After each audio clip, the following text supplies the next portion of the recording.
I want to keep it going, though. So the Cavaliers had the opportunity to trade Kevin Love for Carmelo Anthony last month and rejected that offer. Since the offer, Love missed playing time due to back spasms, and now he'll miss more time as he has soreness and swelling in his left knee. He was evaluated on Sunday, and the MRI revealed he will require additional treatment in the coming days and will miss tomorrow night's game against the T-Wolves. Stephen A., should we rethink the Cavs' denials that they don't want to trade Love? I think you should. I'm not going to accuse LeBron James of going upstairs and demanding that Kevin Love be traded. I'm not going that far. But this notion that it's not something we're thinking about, that it's not something that we're going to do, it's clearly something that needs to be rethought. With all the hype and hoopla and the noise that the Cleveland Cavaliers made at the very mention of them considering moving Love, that should have told us something in and of itself. But now, over the last week and a half, where we have heard news about Kevin Love's back one game and now his knee the next, while he's in the throes of a $113 million contract, suddenly the notion of Carmelo coming to Cleveland or Kevin Love departing from Cleveland doesn't seem that far-fetched. Because if you're the Cleveland Cavaliers and you're LeBron James and you have this window of opportunity, as much as you may like Kevin Love as a person and be very fond of him, you're also looking at the Golden State Warriors, this juggernaut that's coming to reclaim what they feel was taken from them. Let's be clear. They want to give Cleveland credit because Cleveland beat them after being down 3-1. And they're going to be class personified in terms of saying we lost, the better team won, they beat us, etc., etc. But in their heart of hearts, they believe they got screwed because Draymond Green was suspended for that Game 5.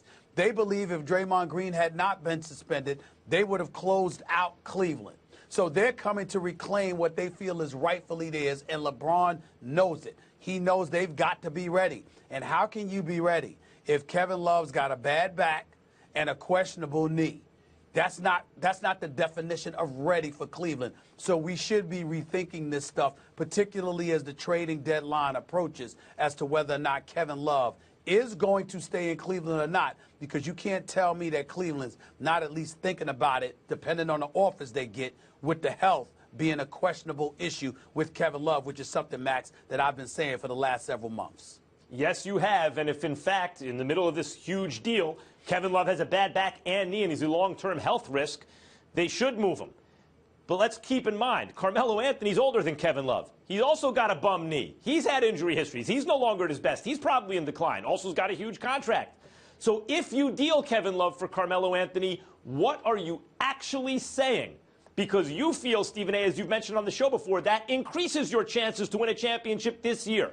I think, considering you're halfway through the season, you'd have to integrate a major offensive piece into your team, and one that doesn't do the things I feel that fit in the Cleveland offense to the extent that Kevin Love does, which is sharpshoot from three-point range, which Carmelo can do, but Kevin Love does better.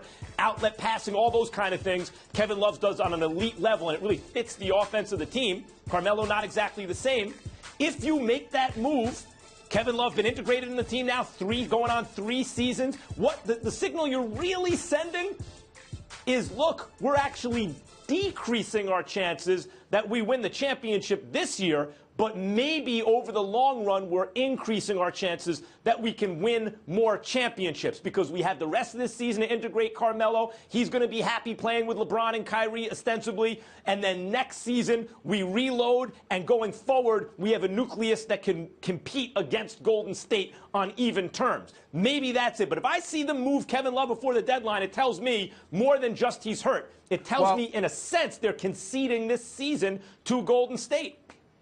Well, you're not conceding the season if you think that Kevin Love is hurt and you move him for Carmelo Anthony, who has been healthier than Kevin Love this particular season. I don't think you're doing that. Not to mention the fact, Max, Kevin Love has 2 years left on his deal after this season before his player option kicks in. Carmelo Anthony has 1. So even though Carmelo Anthony is in the midst of a huge contract along with Kevin Love has more years obligated to him, whereas Carmelo Anthony does not. That also makes it an attractive proposition that's worth consideration by the Cleveland Cavaliers. And you also have to consider Ty Lue's management of minutes, which I believe we talked about middle of last week. Ty Lue's management of minutes on this team is different, it seems to me, than Popovich's, which seems planned way ahead of time. Whereas with Lue, it feels like it's a little more kind of ad hoc, on the fly. What are we going to do? And as a result, all these guys have played too many minutes so far this season, including and especially LeBron. By the way, I'm really getting sick and tired of everybody looking at Carmelo Anthony and Kevin Love in a vacuum. You know, it's not just about their individual talent, okay? It's about the fact that LeBron James will be your teammate. And everybody that looks at Carmelo Anthony and they talk about what he's not doing, or he might hold on to the ball too long, or whatever the case may be, consider the open shots that a Carmelo Anthony might get if he's playing with LeBron and Kyrie. Consider what it will be like with LeBron backing you up, with if things break down and you've got a guy like Carmelo who can get his shot up off the dribble better than Kevin Love. Consider the skill set along with who he's playing with before we just poo-poo that notion. Melo by the way, with LeBron yes. and Kyrie, I like that. Talk I about like elevating your game. You're right about all that, Stephen A., but why are you looking for the offense to break down and then increase your odds once the offense breaks down? With Kevin Love, it's less likely that the offense breaks down. It's more likely that they're a well-oiled machine, yeah, but he's having already played broken together down, for Matt. 3 years. But and he's his broken skills down. are Injuries, he's already exponential. Are you broken down. listening?